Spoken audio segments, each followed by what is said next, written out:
এক দেশে ছিল এক রাজা। তিনি অনেক ক্ষমতাধর। তিনি ছিলেন ভীষণ দয়ালু। দেশ ও দেশের মানুষের জন্য তার ছিল অসীম ভালোবাসা। প্রজাদের সুখ দুঃখ আনন্দ বেদনা নিয়েই সারাক্ষণ ভাবতেন।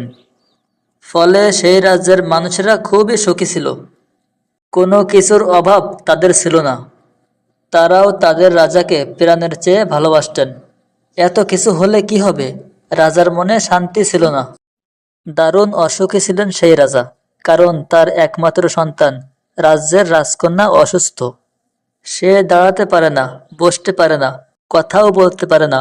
দিনরাত কেবলই তাকে শুয়েই থাকতে হয়। রাজকন্যার বয়স 15 হলেও তাকে দেখতে এখনো শিশুর মতো লাগে। ভীষণ কষ্ট তার।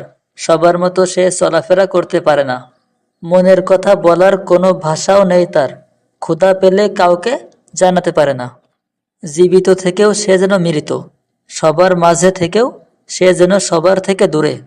মনের দুঃখে একদিন রাতের অন্ধকারে কাউকে কিছু না বলে রাজা বেরিয়ে পড়লেন প্রাসাদ থেকে।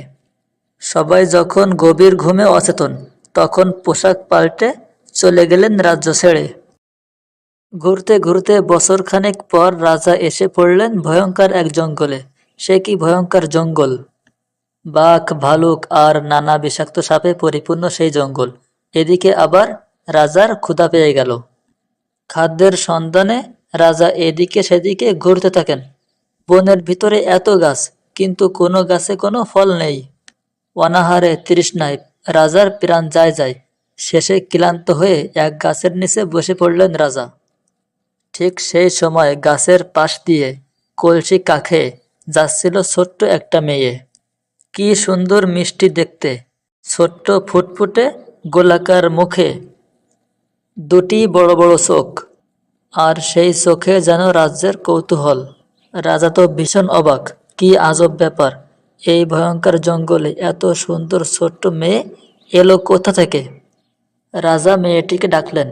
মানুষের কণ্ঠ পেয়ে মেয়েটি তো প্রথমে পুরো অবাক। পরে রাজাকে দেখতে পেয়ে এগিয়ে গেল।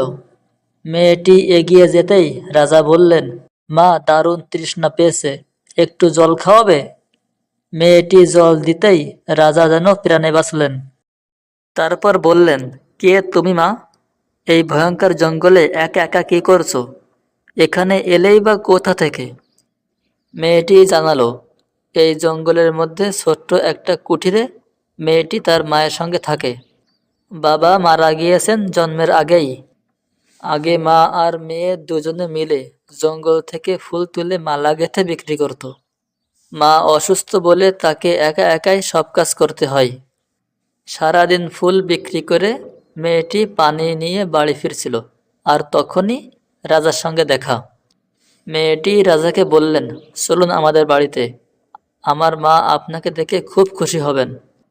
মেয়েটির কথায় রাজা কেমন যেন অভিভূত হয়ে গেলেন। মেয়েটির সঙ্গে তাদের বাড়িতে গিয়ে দেখেন একটি জীর্ণপূর্ণ কুঠির। ভিতরে একটা পাটি বিছিয়ে শুয়ে আছে একজন অসুস্থ নারী। মেয়েটি মায়ের সঙ্গে রাজার পরিচয় করিয়ে দিলেন। মেয়েটির মায়ের সঙ্গে অনেক কথা হলো রাজার। রাজা কিন্তু নিজের পরিচয় দিলেন না।